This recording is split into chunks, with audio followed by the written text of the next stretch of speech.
कौन ब्रह्मा का पिता है, कौन विष्णु की मां, शंकर का दादा कौन है, हमको दे बता। ये जानने के लिए कृपया सुनिए जगत गुरु तत्वदर्शी संत रामपाल जी महाराज के अमृत वचन, सर्व पवित्र धर्मों के पवित्र शास्त्रों के आधार पर। तो पुण्यात्माओं, उस मंत्र को कितना कॉन्फिडेंस रखा गया था भगवान शिव के द्वारा। पार्वती के अतिरिक्त उन्होंने किसी को यह मंत्र फिर खोला भी नहीं। अब पार्वती से कहा कि इस मंत्र को मैं उस स्थान पर दूंगा, कोई अन्य जीव जंतु ना सुन ले। तो वो कहां ले गए उनको? वहां ले गई जहां आज अमरनाथ नाम से स्थान प्रसिद्ध है। वहां उस स्थान पर एक सूखा वृक्ष था। सूखा वृक्ष खड़ा था, उसके पत्ते नहीं थे, टहनी अवश्य खड़ी थी, पत्तों रहित सूखी।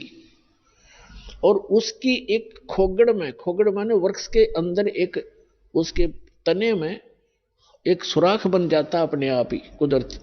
और उसमें एक मादा तोते ने अंडे दे रखे थे, उत्पन्न कर रखे थे।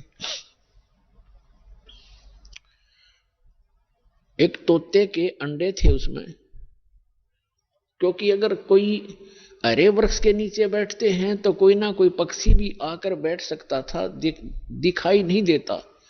इसलिए ऐसे सूखे वृक्ष के नीचे बैठे जाकर कि कोई पक्षी भी निकट आएगा तो पता लग जाएगा। तो उससे पहले भगवान शिव ने अपने दोनों हाथों को ऐसे जोर से बजाया 3 बार, और इतना भयंकर नाद हुआ, आसपास के पक्षी और पशु सैकड़ों किलोमीटर दूर उड़कर चले गए, इतने भयभीत हो गए। और जो अंडे थे वो भी बच्चे बनकर उड़ गए। एक अंडा वो खराब था, डिफेक्टिव था, वो वहां रह गया। अब पुण्यात्माओं देखना, ये है कंप्लीट स्पिरिचुअल नॉलेज, ये संपूर्ण अध्यात्म ज्ञान है। अब आप देखते हो जैसे अस्थि उठाते हैं, अस्थि फूल उठाते हैं, जो हार्ड जीव के, मनुष्य के, स्त्री या पुरुष के जला दिए जाते हैं, शरीर को अंतिम संस्कार कर दिया जाता है शरीर का। उसके बाद उसके कुछ कण हड्डियों के बच जाते हैं, उनको फूल बोलते हैं, अस्थि बोलते हैं। उनको वहां से उठाया जाता है उस राख से, और कहां डाल के आते हैं? गंगा में, दरिया में। क्यों डालते हैं? ये तो एक बहकाने वाली बात है कि वहां गति करवाने जाते हैं। मरने के बाद जीव चला गया जहां जाना था, उन हड्डियों के कहीं फेंकने से, दरिया में डालने से गति होती है। उसका मूल उद्देश्य ये है कि जैसे हम जिस बॉडी में रहे हैं, ये शरीर हमने सबसे प्रिय है। इंसान कोई रोगी हो जाता है, रोग भयंकर होता है, उसमें बहुत इलाज करवाना पड़ता है, तो अपने मकान और जमीन को भी बेचकर इस शरीर को सुरक्षित रखना चाहता है। ये कितना प्रिय होता है। और इसको छोड़कर जब ये प्राणी जाता है, पहले ये ऊपर ले जाया जाता है, वहां तपस्शिला पर इसको भूना जाता है, इसके अंदर से गंध निकालकर फिर इस जीव को फेंक दिया जाता है। ये आकाश मार्ग से आकर धर्मराज के दरबार में पंक्ति में खड़ा हो जाता है। इस प्रोसेस में इसको 10-12 दिन लग जाते हैं। इसलिए 13वें दिन ये वापस आ जाता है, जहां इसने गधा बनना है, कुत्ता बनना है, सूर बनना है या भूत बनना है, उस लाइन में फिर लग जाता है। तो ये प्रेत बन जाते हैं अधिकतर। भूत पूज कर भूत बनेंगे, तो हम सब भूतों की पूजा ही करते थे। तो प्रेत बनकर आता है कहां? अपने घर में। घर से फिर अपने शरीर को खोजता है, मेरा शरीर कहां, उसमें प्रवेश करूं। फिर वो वहां से चलता चलता जाता है, क्योंकि एक फिल्म सी बनी होती है, वो फिर वहां जाता है जहां उसका अंतिम संस्कार किया होता है। तो वहां अगर वो अस्थि नहीं उठाई जाती है तो वो जीव उन अस्थियों को चिपक जाता, मेरी है, ये मेरी है, उनका चिपका रहता वहां पर। और उन्होंने जिन गुरुओं को ज्ञान तो था नहीं, उन्होंने सोचा कि ये अस्थि अगर यहां से उठाकर और कहीं फेंक आवे, दरिया में डाल दें, तो ये उस प्रेत का हाथ ना लगे, वो यहां चिपक कर ना बैठे इन शमशान घाट में, यहां गांव में ना रहे, कहीं और चला जा। इसलिए उसको उठाकर उनकी अस्थियों को जल प्रवाह कर देते हैं। वहां डालने के बाद फिर इसको पता ही नहीं लगता वो कहां गई। इनका ये उद्देश्य होता है कि वो वहां से जगह छोड़ जावे, उनकी खोज में उड़ा गंगा किनारे धक्के खाता रहे। तो पुण्यात्माओं, ये अस्थि उठाने की ये प्रक्रिया यहां से चली है। और इसे उठाओ या ना उठाओ, ये कोई फायदा नहीं, उसमें कोई लाभ या हानि नहीं है उस जीव को जो चला गया शरीर को छोड़कर बाद की क्रियाओं से। अब ऐसे ही जैसे आपको बहुत बार बताया है कि ये इस प्राणी को मानव शरीर दो प्रकार से प्राप्त होता है। एक तो 84 लाख योनियों को भोग गए, एक टर्न वाइज एक मानव शरीर कंपलसरी प्राप्त होता है।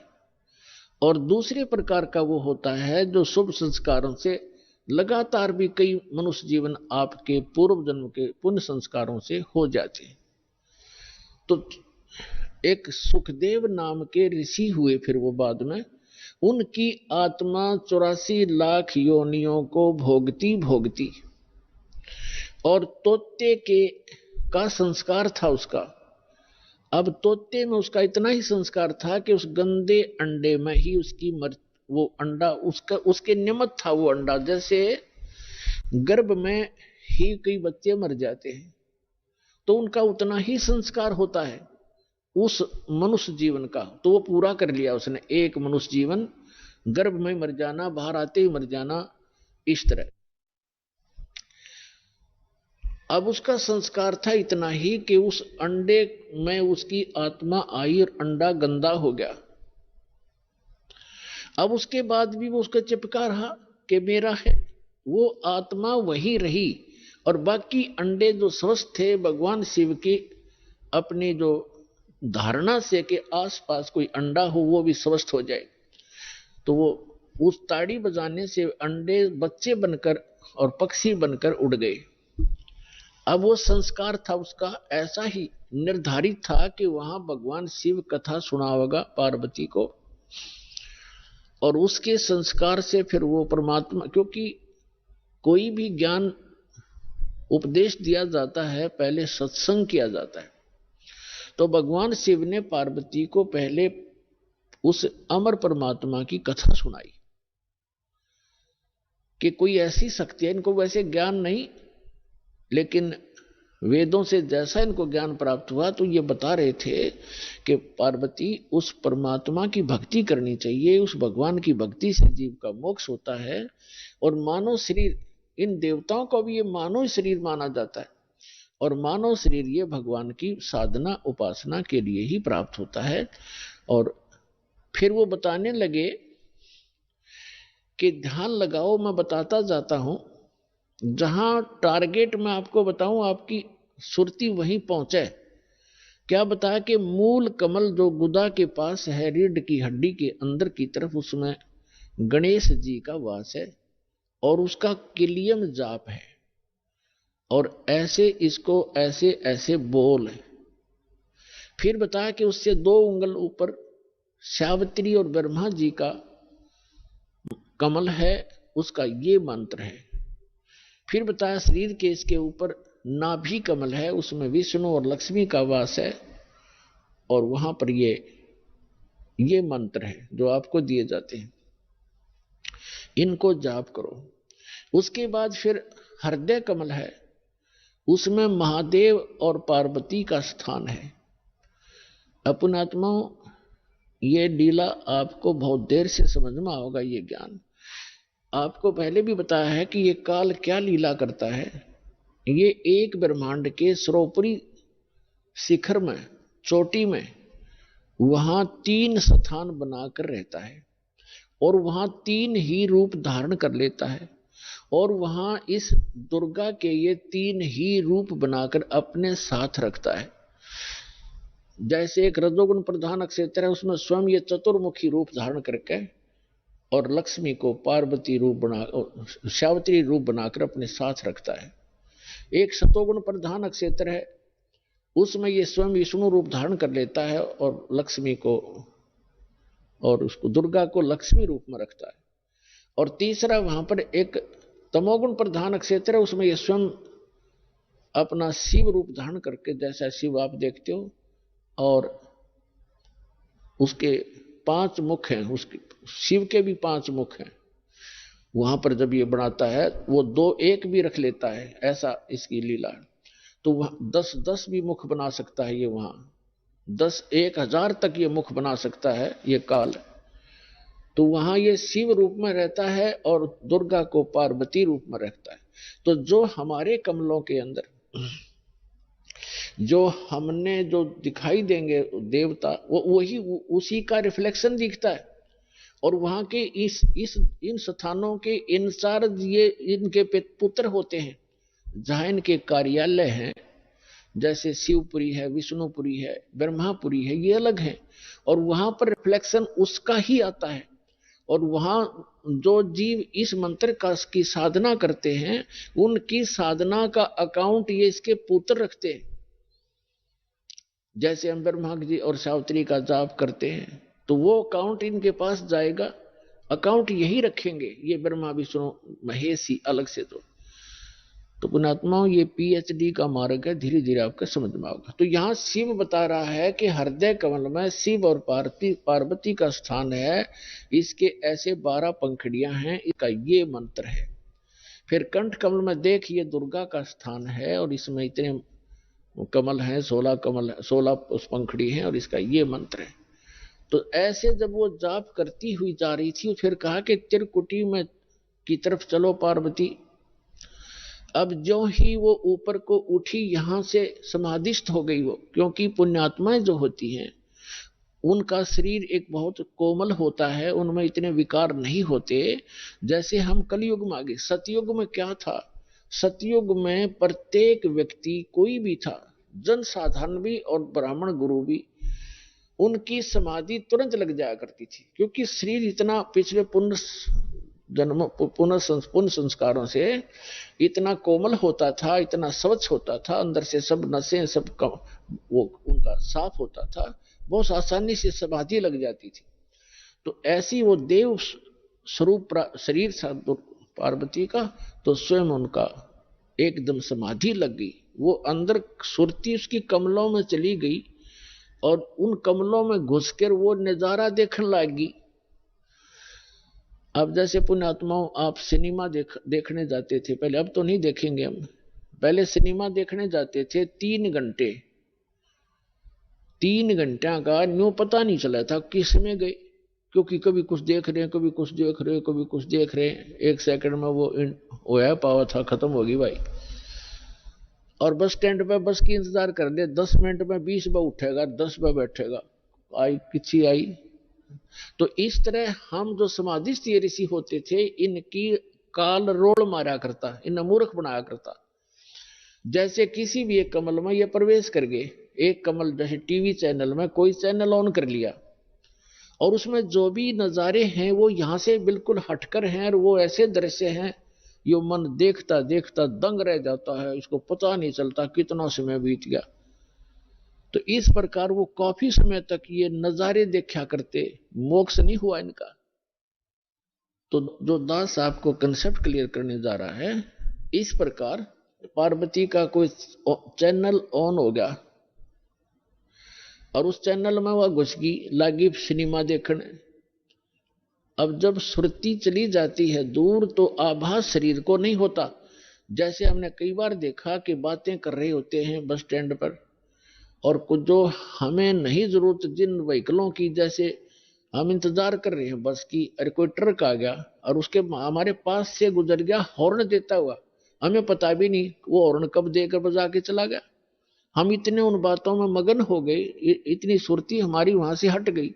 तो ऐसे पार्वती की सुरती हट गई और शिव जी बता रहे थे कि ऊपर देखो मूल कमल में आपको ऐसे दिखाई देगा, हृदय कमल में ऐसे दिखेगा। तो पार्वती की समाधि लगी, किसी कमल में पहुंच गई, वह घुस गई उसमें, वह सैर सपट्टे कर रही।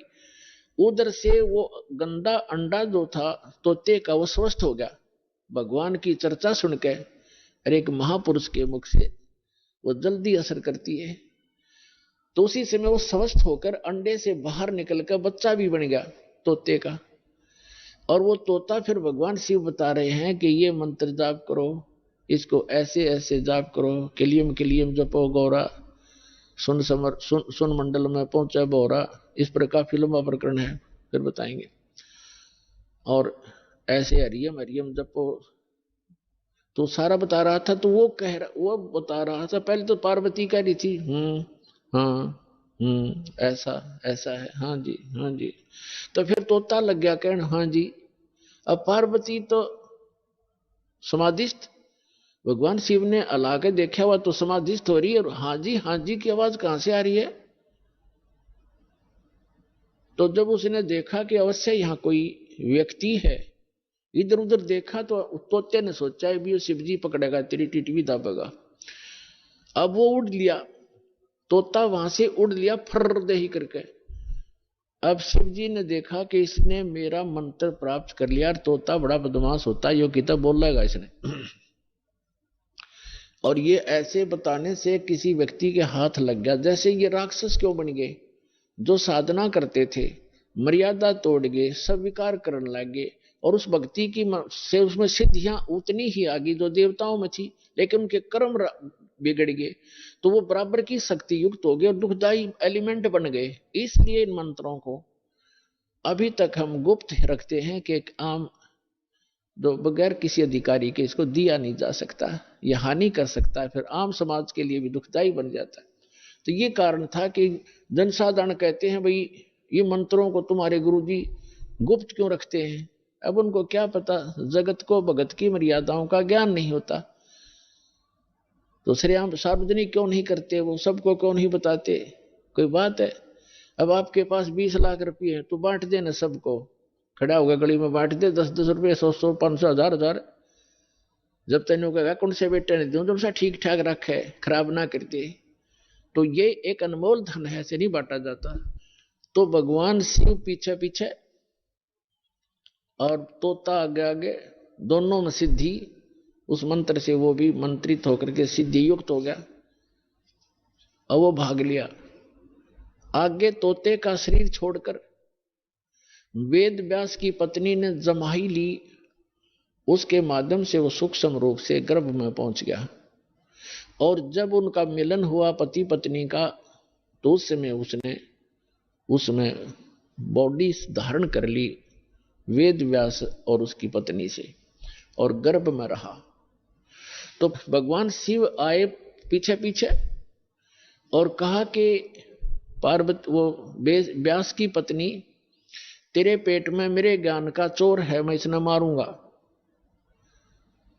तो उसने कहा कि क्यों मारोगे, क्या क्या गुस्ताखी कर दी, यदि कोई जीव, मुझे तो मालूम नहीं, आप तो अंतर्यामी हैं भगवान, आपने को पता होगा क्या बात होगी कि इसने मेरा अमर मंत्र चुरा लिया, सुन लिया, और ये अमर हो गया, और कहीं ये किसी और को बताओगा, इसलिए मैं इसे खत्म करूंगा, मारूंगा। तो व्यास की पत्नी कहने लगी, बोले नाथ, एक तरफ तो आप कहते हो ये अमर हो गया, अमर हो गया तो आप मारोगे कैसे इसको। तो शिव जी वहां से आ गया कि भाई बात तो ठीक है, गर्भ में ऐसे साधक को हानि नहीं पहुंचा सकता, जो पूर्व जन्म के कुछ संस्कारी होते हैं वो गर्भपात से मरण नहीं होता उनका। और फिर व्यास जी और उसकी पत्नी भी साधक थे, तो साधक को कोई भी देव जो हानि नहीं पहुंचा सकता। तो भगवान शिव वापस आ गया। अब कहने का भाव ये है दास का कि पार्वती जी को वो मंत्र मिला भगवान शिव से, कहा जहां पर आज हम एक अमरनाथ का मंदिर मानते हैं, अमरनाथ मानते हैं, और वहां अपने कल्याण के लिए हम वहां दर्शनार्थ जाते हैं कि हमारा मोक्ष हो जाएगा अमरनाथ पर जाने से, नहीं। अपने आत्माओं, वो मंत्र से मोक्ष हुआ पार्वती का, उस अमरनाथ से नहीं। अमरनाथ एक स्थान है जहां पार्वती जी को वो अनमोल मंत्र प्राप्त हुआ था। अब इस दास के पास वो कंप्लीट स्पिरिचुअल नॉलेज है, वो अमर मंत्र है। ये अमर मंत्र जो भगवान शिव ने पार्वती जी को दिया, ये तो इतना अमर है, जब तक शिव रहेगा पार्वती की मृत्यु पुनः नहीं होगी। और एक दिन पार्वती भी मरेगी, शिव भी मरेंगे, ये अविनाशी नहीं है। श्री इसका प्रमाण है श्री देवी भागवत 3रा स्कंद सचित्र मोटा टाइप 3रे स्कंद में गीता प्रेस गोरखपुर से प्रकाशित के 123 पृष्ठ पे भगवान विष्णु स्वयं कहते हैं, अपनी माता की स्तुति करते हैं दुर्गा की, तुम शुद्ध स्वरूपा हो, ये सारा संसार तुम्ही से उद्भासित हो रहा है, मैं ब्रह्मा और शंकर आप ही के कारण हम वर्तमान हैं, और हमारा तो आविर्भाव माने जन्म और त्रोभाव माने मृत्यु हुआ करता है, हम अविनाशी नहीं है। अपने आत्माओं, जैसे इस दास से मंत्र आप जी को बरवाला के पुराने आश्रम में मिला है, तो उसके लिए वो पुराना आश्रम अमरनाथ है जहां वो मंत्र मिला आपको। अब उस बरवाला आश्रम में माथा टेकने तो नहीं, उस मंत्र के जाप करने से आपका मोक्ष होगा। और वो मंत्र आपको ये दास कहीं भी मिल जावे, जैसे घर घर जाया करते थे हम, वो घर में मंत्र देते थे, तो उनके लिए वो स्थान है, वो अमरनाथ जहां ये मंत्र मिला था। उस उस अमर मंत्र के मिलने वाले स्थान से मोक्ष नहीं, चाहे माथा टेको चाहे ना टेको, उस मंत्र के जाप से मर्यादा में रहते हुए साधना करने से आपका मोक्ष होगा। जैसे पहले हम नगर नगर में जाकर सत्संग करने लगे थे, और वहां टेंट लगाया करते थे, भट्ठी बनाया करते थे, मिट्टी ग्राउंड में ईंटों की मट्टी भट्ठी बनाकर हलवा खीर बनाते थे, और सत्संग करके हम अगले स्थान दूसरे शहर में चले जाते थे। तो जैसे हम एक बार करनाल के अंदर सत्संग करके चले गए, हम चले गए हिसार में आ गए, तो जिस भक्तों ने वहां नाम लिया था,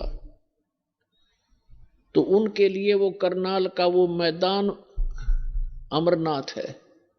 लेकिन अगर कोई उस बाद में कोई व्यक्ति यूं कहे कि चल आपको वहां वो स्थान दिखा कर लाता हूं जहां पर रामपाल महाराज का सत्संग हुआ था, तो वहां क्या दिखा कर लाएगा बाद में, जहां भट्ठी पड़ी थी ईंटों की यूजलेस, हमने काम सारा कर लिया था, हम आगे चले गए। अब उन भट्टियों को देखने से, जैसे हम वहां ये सत्संग जहां हो रहा हो और ये दास जहां उपलब्ध हो, तो वहां भक्त हो, वहां पर खीर भी मिलेगी, हलवा भी मिलेगा, और ये अनमोल ज्ञान भी सुनने को प्राप्त होगा। अब यदि कोई व्यक्ति कहे कि चल आपको वो स्थान दिखा कर लाता हूं जहां सत्संग हुआ था, वहां जाकर क्या दिखावे, देख यहां तो खीर बनी थी, यहां हलवा बना था, यहां बैठ कर नाम दिया था, तो वहां ना तो वह खीर ना हलवा, सूखी भट्ठी है, उन्हें 6 पे माथा टेका हो जाए, तो वो चीज तो यहां मिलेंगी जहां दास उपलब्ध है। अब ये बरवाला के अंदर है वो भट्ठी, वो खीर भी, हलवा भी, और अनमोल मंत्र और ज्ञान भी।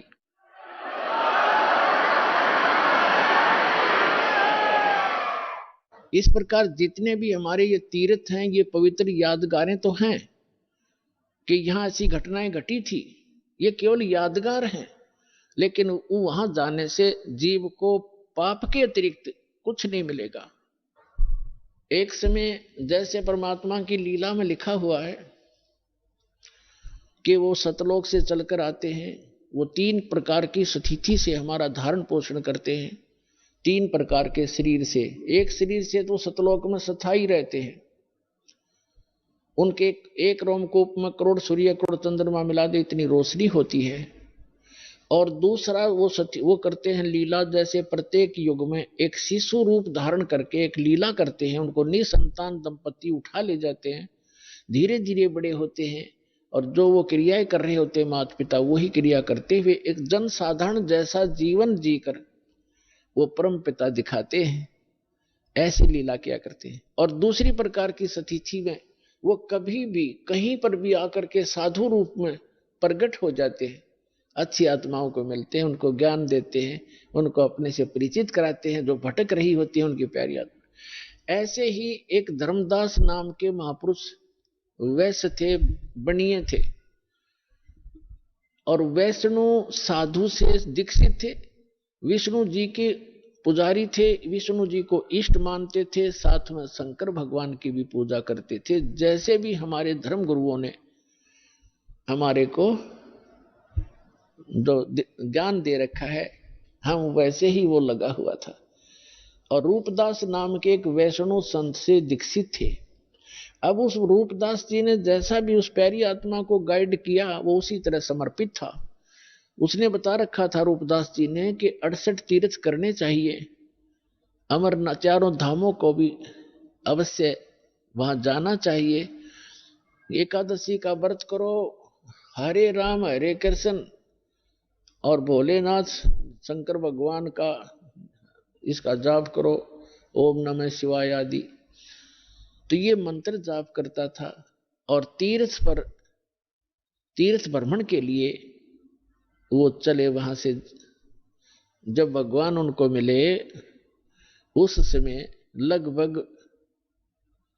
80-82 वर्ष की उम्र थी, 85 वर्ष की उम्र थी धर्मदास जी की। तीर्थ यात्रा पर गए हुए थे मथुरा के तालाब में, जहां भगवान, जैसा कि हमारे धर्म गुरुओं ने बता रखा था कि यहाँ श्री कृष्ण गौ चराया करते थे, इस सरोवर में नहाया करते थे, गौओं को पानी पिलाया करते थे। तो उस श्रद्धा से सभी वहां उस तीर्थ पर जाते हैं और फिर गिरिराज के चक्कर लगाते हैं। अपने आत्माओं, ये भोली आत्मा ये तो कहती हैं कि रामपाल तो हमारे देवी देवताओं को, धार्मिक तीर्थों को जो है सब अच्छे नहीं बताता। अब विचार करो, जिस गिरिराज यानी गोवर्धन पर्वत की आप महिमा गाते सुनाते हो, उसकी लीला क्या है। जैसे धर्मदास जी को परमात्मा मिले, फिर उनसे पूछा कि आप, ये लंबी वार्ता है, समय थोड़ा है, लेकिन आज जो दास बताना चाहता है कि तीर्थों पर और इन ऐसे यादगार स्थानों पर जाने से जीव का मोक्ष नहीं और केवल पाप ही होते हैं, पुण्य नहीं। क्योंकि पुण्य तो इसलिए नहीं कि शास्त्र, वो श्रीमद् भगवद गीता में वर्णन नहीं उसका, और जो शास्त्र में वर्णित साधना नहीं है, वो अध्याय नंबर 16 के गीता के मंत्र 23 में स्पष्ट ही कर दिया है कि शास्त्र विधि को त्याग कर जो मनमाना आचरण करते हैं उनको कोई लाभ नहीं होता, ना सुख होता, ना गति होती, और ना उनको कोई सिद्धि प्राप्त होती, यूजलेस। तो धर्मदास जी को परमात्मा एक जिंदा महात्मा के रूप में मिले। पहले तो तालाब में नहाए, फिर विष्णु जी की एक मूर्ति शालिग्राम था, उसको नहाया धोया, नए कपड़े पहनाए, पुराने कपड़े धोकर सुखा दिए भगवान के। फिर धूप दीप दे करके उसको जो ऐसे धूप धाप देकर ला गया गीता का पाठ करने। परमात्मा निकट से बैठ के 20-30 फुट की दूरी, 50 फुट की दूरी पे, और ध्यान से सुन रहे हैं, जैसे बहुत अच्छा लग रहा है। धर्मदास जी ने भी उस दिन एक अध्याय करा करता पाठ, तो उस दिन 4-5 मोटे मोटे से 4-5 अध्याय सुना दिए। ये जान करके ये सामने बैठा एक मुसलमान हमारे धार्मिक ग्रंथ ज्ञान से कितना प्रभावित है। जब सारा कुछ सुना लिया, जब भगवान निकट आकर बैठ गए और कहा, हे महात्मा जी, मैं भटकी हुई आत्मा हूं। देखो पुण्यात्माओं, हमारे पिता ने हमारे तक पहुंचने के लिए कितना कैसे छल-छीदर करने पड़ते हैं, क्योंकि काल ने हमारी इतनी बुद्धि खराब कर दी इस गलत ज्ञान से, और यह झूठे सुख में इतने रंग दिए। ब्रह्मा विष्णु महेश को इष्ट मानकर हमारी पूजा में, इनकी पूजा में दृढ़ कर दिए। तो अपने आप को एक दास कहते हैं, अज्ञानी कहते हैं, और उस जीवात्मा को विद्वान कहते हैं, महापुरुष कहते हैं और महाराज कहते हैं, क्योंकि वो वैष्णव परंपरा से दीक्षित हो गया था और चौथे आश्रम में चल रहा था, सन्यास ले चुका था लगभग, यानी सन्यास का मतलब भगवान की भक्ति में ही ज्यादा रहता था। तो उसको कहते हैं भगवान के, हे महाराज जी मुझे कुछ ज्ञान सुना, आपका बहुत अच्छा ज्ञान लग रहा था मुझे, लेकिन मैं समझ नहीं पा रहा था। तो फिर लगा धर्मदास जी ने बताया कि 68 तीर्थ करने चाहिए, रामकृष्ण का जाप करना चाहिए, ओम नमः शिवाय का जाप, यानी भगवान शिव की भक्ति करनी चाहिए। तो भगवान ने कहा कि मुझे आप अपना दीक्षा दे दो, मुझे मैं कुछ भक्ति कर लूं। तो धर्मदास जी ने कहा कि मैं दीक्षा देने का अधिकारी नहीं हूं और ऐसे कोई दीक्षा देने से कोई लाभ नहीं होता, मैं आपको अपने गुरुजी रूपदास जी से मिला दूंगा, आप उनसे दीक्षा ले लेना। और बगैर किसी आज्ञा से, अधिकारी से, ना दीक्षा लेने वाले को लाभ, देने वाले को पाप गणा, मैं नहीं कर सकता ऐसी गलती। तो तब तक परमात्मा ने कहा कि मेरी कुछ शंकाओं का समाधान कर दो ताकि मैं आपके गुरुजी के पास जाकर दीक्षित हो सकूं। ये क्या बताने लगा धर्मदास के, हम कोई जीव हिंसा नहीं करते, हम कोई जीव हिंसा नहीं करते, हम तो वैष्णव साधु हैं, हम मांस वास नहीं खाते। तब परमात्मा ने कहा कि देखो आप यहां क्या क्रिया की आपने, कि गिरिराज का एक पूरा चक्कर लगाया मैंने, इस गोवर्धन का चक्कर लगाया है और आज यहां रुका हूं। और इस भगवान के ये धाम है, ये तीर्थ है मथुरा का, इसमें स्नान किया है, इसमें स्नान करने से बड़ा पुण्य होता है, बड़े इसमें लाभ होता है, मोक्ष होता है, और गिरिराज का जो चक्कर लगाने से जीव का कल्याण होता है। परमात्मा बोले कि आप गीता को सत्य मानते हैं? हाँ जी मानता हूं। आप नाम क्या जपते हो? हरे राम हरे कृष्ण कृष्ण कृष्ण हरे हरे, राधे राधे श्याम मिला दे। क्या ये मंत्र गीता जी में है? कि नहीं, जो गुरु मंत्र दे दे उसी से लाभ होगा। गीता अध्याय नंबर 16 के श्लोक नंबर 23 में लिखा है कि शास्त्र विधि को त्याग कर, आप ही पढ़ रहे थे अभी, भगवान ने कहा जो मनमाना आचरण करते, अपनी मनमुखी जो मंत्र जाप करते हैं वो यूजलेस है, ना उनको सुख होता है, ना कोई गति होती है, ना उनको कोई सिद्धि प्राप्त होती है। आप तो गीता को पढ़ते हो, करते हो इसके विपरीत हो, आप विधान तोड़ रहे हो। और गीता का ज्ञान किसने बोला? महात्मा परमात्मा ने कहा कि श्री कृष्ण जी ने बोला। अच्छा, श्री कृष्ण श्री कृष्ण कौन है? कि विष्णु जी। विष्णु जी की मृत्यु होती है कि नहीं? वो तो अजरो अमर है, वो परमात्मा सर्वशक्तिमान। अच्छा, गीता जी का ज्ञान दिया, श्री विष्णु कहो चाहे श्री कृष्ण कहो, आपके शब्दों में। हाँ जी हाँ जी। तो गीता अध्याय नंबर 4 के श्लोक नंबर 5 और 9 में आप ही पढ़ रहे थे। ये खुद कहता गीता ज्ञानदाता कि मेरे और तेरे अर्जुन बहुत जन्म हो चुके, तू नहीं जानता, मैं जानता हूं। दूसरे अध्याय के 12वें श्लोक में आपने पढ़ा, यानी परमात्मा ने ये संकेत में बताया कि अभी आप पढ़ रहे थे, वो खुद कह रहा है कि मेरी जन्म मृत्यु होती है। ये 10 श्लोक बता रहा है आपको। और 10वें अध्याय के दूसरे श्लोक में कहा कि मेरी उत्पत्ति को ना ये देवता जानते। स्वतंभ हो गया एकदम, जैसे सुन हो जाकर, और आप कहते हो यह जरूर है। और ये खुद कहता 18वें अध्याय के 62वें श्लोक में कि यदि तूने पूर्ण मोक्ष चाहिए तो उस परमेश्वर की शरण में जा, उसकी कृपा से तो परम शांति को, सनातन परम धाम को प्राप्त होगा। वो परमात्मा कौन है उसके बारे में बताओ मुझे, तब मैं दीक्षा लूं तुम्हारे से। तो नाराज हो गया भगवान, नाराज हो गया कौन? धर्मदास के तू आप तो हमारे देवी देवताओं को हे बताते हो, आप तो मुसलमान हो इसलिए। परमात्मा बोले मैं नहीं बताता, आप ये बताइए मुझे कि ये गिरिराज की आपने परिक्रमा की, ये कथा सुना दे मुझे। धर्मदास जी ने सुनाया ने, एक बार ना यहां देवी देवताओं की पूजा हुआ करती थी और भगवान कृष्ण ने यह कहा कि इन देवी देवताओं की पूजा बंद करो, इंद्र की पूजा भी बंद कर दो, केवल एक परमात्मा की भक्ति करो। जिससे एक शुद्ध होकर के इंद्र ने इतनी जबरदस्त वर्षा कर दी, क्षण में मेघ माला 96 करोड़ मेघ माला एकदम वर्षा दी, मूसलधार वर्षा होगी। तो भगवान शिव ने, कृष्ण ने इस गिरिराज को उठा लिया था हाथ पे और सारे ब्रज की रक्षा कर ली, सारा इंद्र बरस लिया, सारा वर्षा हो ली, कोई खूब मुसलधार, लेकिन एक बूंद भी नीचे नहीं आने दी। इस गोवर्धन के ऊपर ही सोख दी भगवान ने। परमात्मा बोले थारी बुद्धि ले गए चोर। अब तेरे कृष्ण जी कहने लग रहे देवी देवताओं की पूजा मत करो, देवताओं के मुखिया इंद्र की भी पूजा छुड़वाई उन्होंने, और तब इन देवताओं के चपट रहे। और फिर मैं देवताओं की थारी बेइज्जती करता हूं। और जिस जोड़ में तू ना आया, इस महीने तो छोड़कर वो चले गए। श्री कृष्ण द्वारका में रहा करते थे, वहां जाओ ना, वहां गड्ढो तुम। अब वो द्वारका भी ना रही, वो समुद्र में डबो दी। इसलिए डबो दी थी कि यहां धक्के खाना होंगे ये बोली आत्माएं, मोक्ष होगा भक्ति से। अपने आत्माओं ये ज्ञान है, अभी तक हमने अज्ञान भर रखा था अपने अंदर। ये काफी लंबी कथा है, लेकिन शॉर्ट में जो दास बताना चाहता है वो इतना ही है। फिर परमात्मा ने कहा कि आप कहते हो कि मैं कोई जीव हिंसा नहीं करते, आप कहां से चल कर आए हो? कि बांधवगढ़ से आया हूं। कहां? मथुरा में। कितनी दूरी है, कितना डिस्टेंस है मथुरा और बांधवगढ़ का? धर्मदास जी ने कहा यानी 250-300 मील होगा। कोस, पहले कोस चलती थी, यानी 850 किलोमीटर डिफरेंस है मथुरा और बांधवगढ़ का। तो परमात्मा ने कहा किस साधन से आए आप?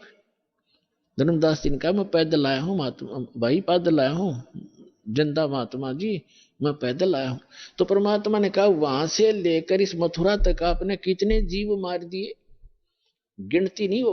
और इस तालाब में नहाए, इस मथुरा के इस तालाब में नहाए, ये लोटा पानी का भर के लाए हो आप, देख इसमें कितने जीव जंतु। ये तो इस 2 लीटर पानी में इतने, और उसमें जिसमें आप मल कर नहा रहे थे, कितने जीवों का कचूमर काट दिया धर्मदास, करोड़ों जीव मार दिए इतने।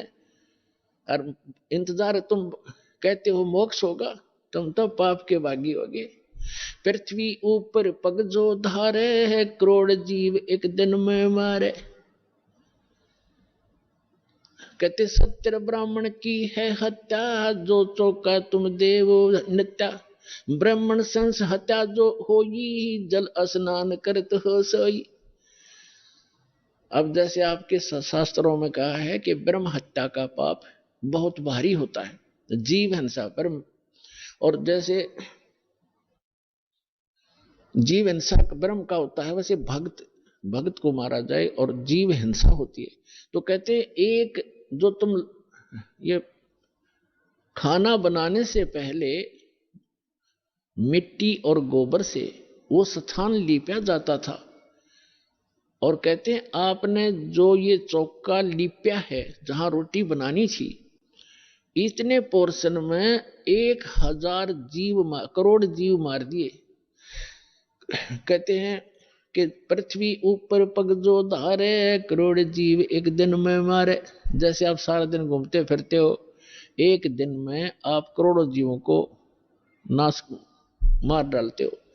और कहते सत्य ब्राह्मण की है हत्या, जो चौका तुम देवो नित्या। जो नित्य तुम लिपा पोती करते हो, इसमें सत्य ब्राह्मण जैसी जीव हिंसा हो जाती है। और ब्राह्मण सेंस हत्या जो होई, जल स्नान करते हो सोई। इस तालाब में नहाते हो ना, इसमें इतने जीव मर जाते हैं, 1000 ब्रह्म हत्या का पाप तुम्हें लगता है। हरी भांति पृथ्वी के रंगा, अंत कोट जीव उड़े पतंगा। खान पान में दमन प्राणी, कैसे पाओ मोक्ष निशानी। तुम खाते हो पीते हो, इसमें भी जीव मरते हैं। आटा गूंदते हो, इसमें भी मरते हो। पोछा लगाते हो, इसमें भी मरते हैं। और तुम कहता है हम जीव हिंसा नहीं करते। अपना आत्माओं के कहने का भाव ये है दास का कि उस तीर्थ पर जाने और आने में आपने जो पाप जीव मारे वो तो आपके बैड अकाउंट में, और पुण्य एक भी को नहीं, क्योंकि वो सदग्रंथों के विपरीत साधना है। शास्त्र विधि को त्याग कर वो मनमाना आचरण है। तो यहां आपके मन में ये शंका आवेगी। अच्छा, एक तो ये कंसेप्ट आज का जो सत्संग है, ये कंसेप्ट चल रहा है कि तीर्थ क्या है, ये अमरधाम वैष्णो देवी आदि कैसे बने, ये क्लियर हो गया। एक दूसरा ये था कि भगवान के दर्शन से नहीं मंत्र से मोक्ष होगा, जैसे भगवान, जैसे आप श्री कृष्ण जी, श्री विष्णु जी और श्री भगवान शंकर जी को भगवान मानते हो, जैसे पार्वती से ज्यादा दर्शन शिव के कोई नहीं कर सकता। वह तो उसकी धर्मपत्नी थी, अर्धांगिनी थी, सबसे ज्यादा दर्शन वो एक करया करती, लेकिन मोक्ष नहीं था। उस मंत्र से मोक्ष हुआ। भगवान खुद वो परम अक्षर ब्रह्म 120 वर्ष तक भारतवर्ष की पृथ्वी पर काशी के अंदर रहकर चले गए, और करोड़ों व्यक्तियों ने दर्शन करे, लाखों ने। मोक्ष नहीं हुआ, क्योंकि उनको वो मंत्र प्राप्त नहीं हुआ, उस योग्य वो हुए नहीं कि जिससे वो मंत्र प्राप्त कर लेते, जिससे मोक्ष होना था। तो वो मंत्र और वो समय अब आ गया पुण्यात्माओं। अब ये वो कलयुग का धन है आपके माता पिता जिनसे आपका जन्म हुआ, ऐसे समय में जो परमात्मा ने पूर्व निर्धारित किया हुआ था। अब वो समय आ गया है, वो कंप्लीट कोर्स आपको प्राप्त होगा और इस मंत्र से मोक्ष होगा जो आज दास के पास उपलब्ध है। इसको प्राप्त करो और अपना कल्याण कराओ।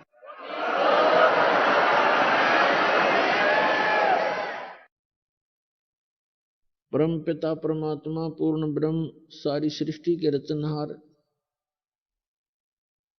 कबीर देव कबीर साहब जी की असीम रजा से आप सभी पुण्यात्माएं सत्संग सुनने के लिए उपस्थित हुए। इस कलयुग के अंदर सबसे दुर्लभ है सत्संग प्राप्त होना। आप जी के ऊपर परमात्मा ने यह विशेष रजा बख्शी है। आप कितनी पुण्यात्माएं हैं कि आपको सत्संग उपलब्ध हुआ। सत्संग का अर्थ होता है सत्य, तत्व ज्ञान, सत्य ज्ञान, आध्यात्मिक ज्ञान का जहां प्रचार होता हो उसको सत्संग कहते हैं। अध्यात्म मार्ग के अंदर हमने अपने आध्यात्मिक ग्रंथों को ही आधार मानकर आगे कदम बढ़ाना होगा, क्योंकि आज तक जो भी धर्म या उस धर्म के अंतर्गत फॉलोवर, उनके अनुयायी जितने भी हैं, वे प्रारंभ से ही अपने धर्म ग्रंथों को सर्वोच्च मानते हैं, उत्तम मानते हैं, शिरोधार्य मानते हैं। तो आज भी हमने उनको शिरोधार्य ही मानना होगा। और जो भी धर्मगुरु अपने धर्म ग्रंथों के विपरीत ज्ञान दे रहा है उसको हमने अब छोड़ना होगा, तभी हम भक्ति मार्ग में सफल होंगे। इसके लिए पवित्र श्रीमद् भगवत गीता अध्याय नंबर 16 का श्लोक नंबर 23 और 24 पर्याप्त है हमें समझने के लिए। उसमें विवरण है कि शास्त्र विधि को त्याग कर जो मनमाना आचरण करते हैं उनको न तो सुख की प्राप्ति हो सकती, न उनको कोई सिद्धि प्राप्त होती, और न ही उनकी परम गति होती है। तो पुण्यात्माओं, आध्यात्मिक क्रियाएं जो हम करते हैं इन तीन वस्तुओं की प्राप्ति के लिए ही करते हैं कि अपने जीवन में हम सुखी रहें, हमारी कार्य सिद्ध हो और फिर परम गति हो। और ये तीनों ही पदार्थ शास्त्र विरुद्ध साधना करने से वंचित रह जाते। इसलिए 24वें श्लोक में श्रीमद् भगवत गीता अध्याय नंबर 16 के कहा है, इससे तेरे लिए अर्जुन कर्तव्य और अकर्तव्य की व्यवस्था में, यानी कौन से धार्मिक अनुष्ठान क्रियाएं मंत्र जाप करने चाहिए और कौन से ना करने चाहिए, उसके लिए अपने सदग्रंथों को ही आधार मानना। तो पुण्यात्माओं, आज का जो समागम प्रारंभ हो रहा है, जो 5 दिवसीय ये सत्संग चलेगा, ये किस उपलक्ष्य में है, आज सबसे पहले आपको थोड़ी सी जानकारी देंगे, फिर परमात्मा की महिमा से आपको परिचित कराएंगे। ये जो सत्संग प्रारंभ हो रहा है, ये किस उपलक्ष्य में है? आत्मा परमात्मा की खोज में वर्षों युगों से लगी हुई है, हजारों करोड़ों युगों से लगी है। और हम अपने सदग्रंथों में ये भी पढ़ते आए हैं कि जो सत साधना करते हैं, मर्यादा में रहकर सत भक्ति करते हैं, वे ऐसे स्थान पर चले जाते हैं जहां से लौटकर फिर प्राणी कभी संसार में नहीं आता। प्रमाण के लिए श्रीमद् भगवत गीता अध्याय नंबर 15 के श्लोक नंबर 1 से लेके 4 में प्रमाण किया है कि तत्वदर्शी संत की प्राप्ति के उपरांत, और तत्वदर्शी संत कैसा होगा वो भी इसमें प्रमाणित किया है। जो उल्टे लटके हुए संसार रूपी वृक्ष के सभी विभाग जानता है, विस्तार से जानता है, वो तत्वदर्शी संत है। तत्वदर्शी संत चौथे अध्याय के 34वें श्लोक में कहा है कि अर्जुन तू तत्वदर्शी संत से उस तत्व ज्ञान को प्राप्त कर। तो यहां 15वें अध्याय के चौथे श्लोक में कहा है कि तत्व ज्ञान की प्राप्ति के उपरांत उस तत्व ज्ञान से इस अज्ञान को काटकर, अर्थात अज्ञान हटाकर, उसके पश्चात परमेश्वर के उस परम पद की खोज करनी चाहिए, जहां जाने के बाद साधक फिर लौटकर कभी संसार में नहीं आते। और जिस परमेश्वर ने संसार रूपी वृक्ष की रचना की है, यानी सारे ब्रह्मांडों की जिसने रचना की है, केवल उसी की भक्ति करो। गीता ज्ञान दाता जो श्री कृष्ण जी के अंदर प्रवेश करके बोल रहा है, वो ब्रह्म है, सरपुरुष है। वो अपने विषय में कहता है कि अर्जुन, तेरे और मेरे बहुत जन्म हो चुके हैं, तू नहीं जानता, मैं जानता। मेरे कर्म और जन्म अलौकिक हैं, दिव्य हैं। प्रमाण के लिए श्रीमद् भगवद गीता अध्याय नंबर 2 श्लोक 12, अध्याय नंबर 4 श्लोक 5 और 9, अध्याय नंबर 10 श्लोक 2 में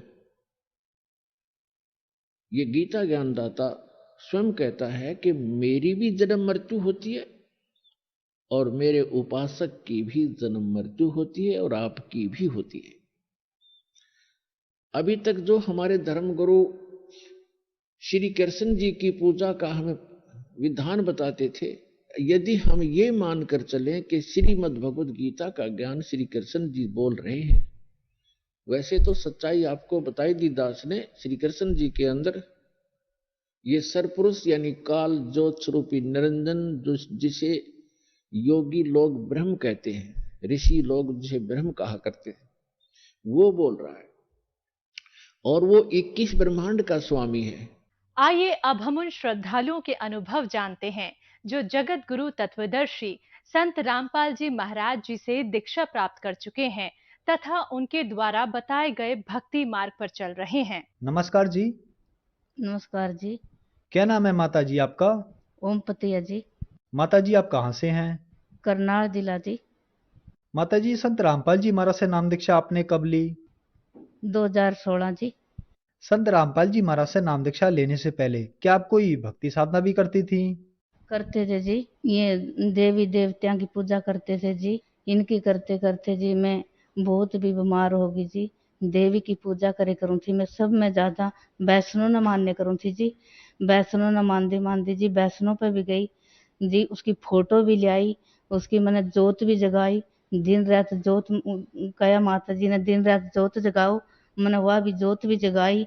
फिर परेशान होने लगी, फिर संभाल के बालाजी भगत जावे जी, वो बोला हनुमान की फोटो लाओ, बालाजी जाओ।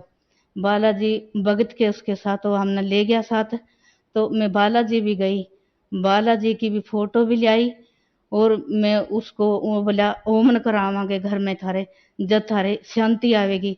उन्हें होमन भी कराया जी। 21,000 रुपया उसने भगत ने लिया। अब थारे ईब कोई भी कुछ भी परेशानी नहीं आएगी। फिर भी थोड़े से दिन कुछ मैं ठीक रही, मैं बोली मैं ठीक होने लगी, तो फिर मेरे परेशानी हो गई। तो ये बोले बग जी आज के हो गया, मेरे तो ये फिर पीड़ ज्यादा रह कर थी, मेरा पीड़ भी इतनी हो जे करे थी कोई अंत नहीं, सारा दिन पीड़ा में लोचे करूँ थी, सारा गात मागनी हो जे करे थी, बुरा हाल हो जे करा था मेरे साथ। फिर करते करते मैं बोली माँ मेरे तो बहुत भी पीड़ होगी, फिर मेरा दर्द उठने लगा, दर्द उठने के बाद में मैं बोली मेरे गले तो बहुत भी दर्द हो गया, तो मेरा पेट में दर्द है, तो बोले अल्ट्रासाउंड करावा। अल्ट्रासाउंड में मेरा रसोली का ऑपरेशन बताया डॉक्टर ने, भी इसका रसोली है पेट में। तो मेरा दिन रात उन्हें दवाई ले लो, भी एक हफ्ता दवाई खा कर देख लो। मैंने एक हफ्ता छोड़, मैंने महीना भी दवाई खाई, मेरा कोई भी राम नहीं लग गया, मेरा बहुत भी दर्द हो गया, बहुत भी मेरा जो महीना की बीमारी थी हो ज्यादा होगी मेरे। तो मैं फिर डॉक्टर बोले भी ऑपरेशन करवाना पड़ेगा, मैंने उसका बच्चा धरण का फिर भी ऑपरेशन करवाया। ऑपरेशन करवाया का मैं फिर नीवे नाचने कूदने लग गई, मेरा गला बहुत भी बुरा हाल हो गया। ये बोली तो मैं बाहर काली माता का थान करवाओ, फिर और भी ठीक होएगी, नहीं तेरे बहुत भी बुरा हाल होएगा, तेरे बच्चा लग भी नहीं छोड़ दूंगी। तो मां बोले हम करते लिया मां, हमारे तो ऑपरेशन भी हो गए, तो जिस पे झाड़ फूकाने पे गए वो भी 21,000 रुपया ले गए, बालाजी की फोटो भी ले आई, जोत भी लगा दी। तो ये के करा ना करा, आके 21 दिन बालाजी के व्रत राख, मैंने 21 दिन व्रत राखे, धरती में सोई, वह चीज बोली जो मेरे पे, मैं धरती में भी सोई, अब पानी पानी में सब्जी खाई, मैंने छौंक छौंक के अपने बच्चे तक भी खिलाई, आप भी खाई। तो मैं वो भी करया मैंने, फिर भी मेरे बहुत भी जीभ लंबी लिखड़ लगी, मैं काली हूं तो मेरा थान करवाओ, या वैष्णो का वहां बैर काली का बनेगा थान। तो मां बोले हमारे पास तो पैसे भी नहीं, हम करते काली का थान करावा, हम तो इस जो वैष्णो की जोत लगावा या भी जोत नहीं लगती मेरे पर, तो मैं करते घी ले आऊंगी। मेरा भगत खेती करे करा था, भी मैं वैष्णो का इस काली का करता थान कराऊंगा, मेरे घर में जोत नहीं पुगती, मैं वो भी कड़ा करवाऊंगा। अगर आप नहीं कराते तो करवाना पड़ेगा, नहीं तेरे 2 बच्चे हैं, यू मेरा बड़ा लड़का था। तो यू बोला माँ करवा ले, मैं बोली क्या का करवाऊं बेटे, तुम्हारे पास तो कुछ भी नहीं है, इसके पास, उन्होंने बोली इसने नहीं छोड़ूंगी, इसने ले जाऊंगी मैं। तो मैं बोली महा इसने क्यों ले जाएगी, तो मन नहीं ले जा। अगर नहीं तो मैं ऐसे करते करते मैं सो गई। मैं 4 बजे मेरी किलकी लिकड़ी, न्यू का बोने पारे तो इस गांव की गराई कर तो पैसे मिलेंगे, मेरा थान करवा। मैं गराई में मन के बरा को दे, अगर ना दे नुका देवेंगे। तो मैं फिर भी बोने पारे, मेरा बच्चा का कुछ भी नहीं हो जाए, तो मैं बोने पारे जाऊंगी, मैं गराई करूंगी। तो मैंने गराई करी, गराई वाले ने किसी ने 10 दिए, किसी ने 20 दिए, कोई काम काली ने नहीं दुख दे, हम अपनी लाग नहीं लाते तो अपना खातर फिरती है। तो मां नहीं मैं माते का थान कराऊंगी, अगर अपने अपने आप पे करा रही, अपना घर में करवा, तो कोई दुखदा कोई ना दुखदा। फिर एक मेरे लुहार है, उन्हें साथ दिया, बीमार पे भी यही परेशानी है, हम तेरे साथ लगाएंगे। उन्हें भी गराई करी, मैंने भी गराई करी, हमने उसका थान बनाया, गांव में थान भी नहीं था, काली का थान करवाया का। तो फिर भी मैंने शांति नहीं मिली, कि ना तो काली का थान करवा दिया, कोई कह इसने तो अपने रोजगार का मेरा थान खोलिया, इन्हें थान करवाया, तो अपने चढ़ापा चढ़ेगा, अपने याने न खड़ावेगी, इसने अपने खातर करया, जो या चीज आवे अपना लाभ के मारे न करया। मैं बोली मेरे पे कोई भी लाभ नहीं है, मैं गराई बोने पारे करी मेरे पे, या आवे मेरे मुंह से कवा मेरे बच्चा लगना मारेगी, मैंने ऐसे जानते थान करवाऊं।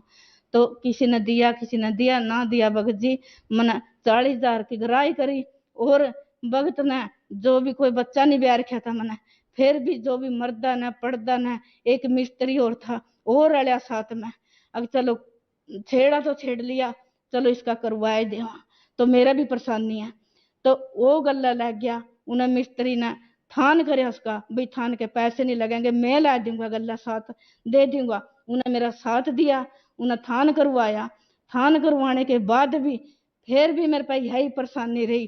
फिर मैंने बालाजी की भी सब सारी पूजा कर ली, ईब के करूं मैं, फिर मंजा में पड़ गई, पूजा भी कर दी, एक तेल का पिप्पा धर दो और 12 अंतवार न जोत लगाओ काली की।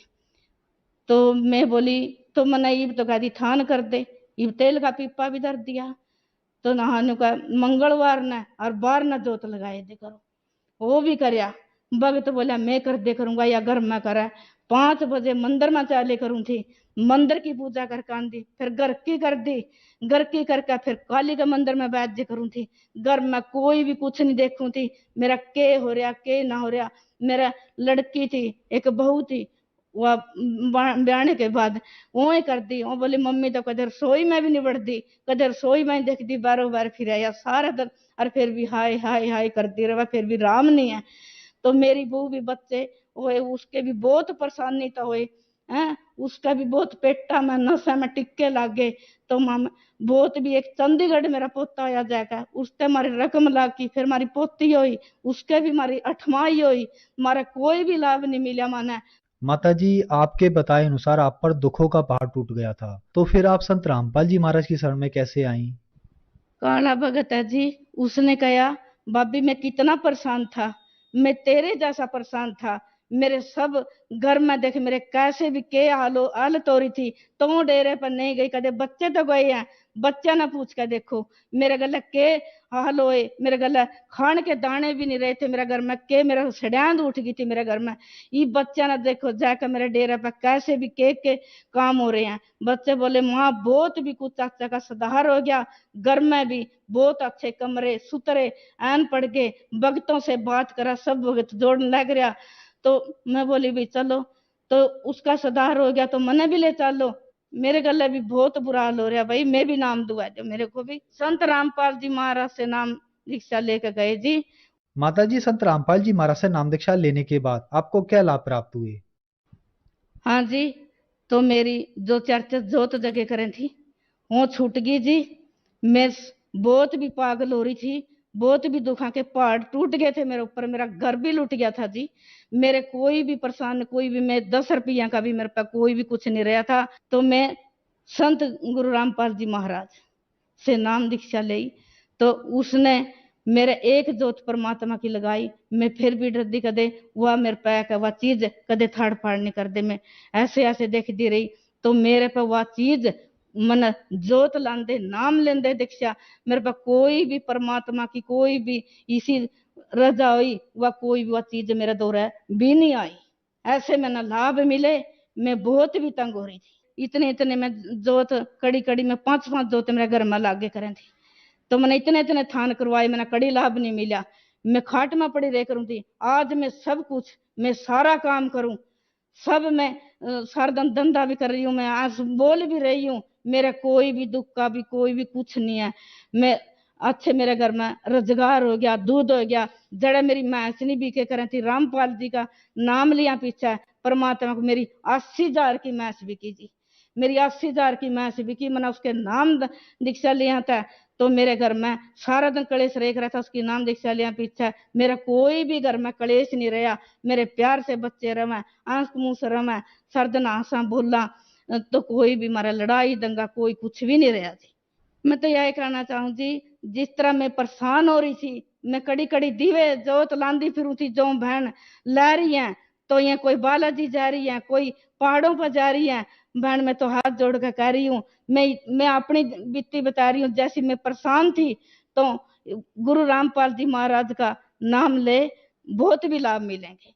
परमात्मा ने मेरी सारी बीमारी खो दी, मेरा कोई भी परेशानी नहीं है, मेरा सारा परिवार ठीक बोल रहा, ठीक चल रहा, कोई भी दवाई कड़ी तो नहीं लांदी हूँ। मेरे परमात्मा ने ऐसा भी सुतरा काम दे दिया, मेरे कबीर साहब, मेरे संत रामपाल जी महाराज ने। धन्यवाद जी।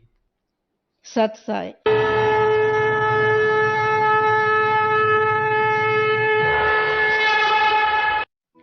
आप सुन रहे थे जगत गुरु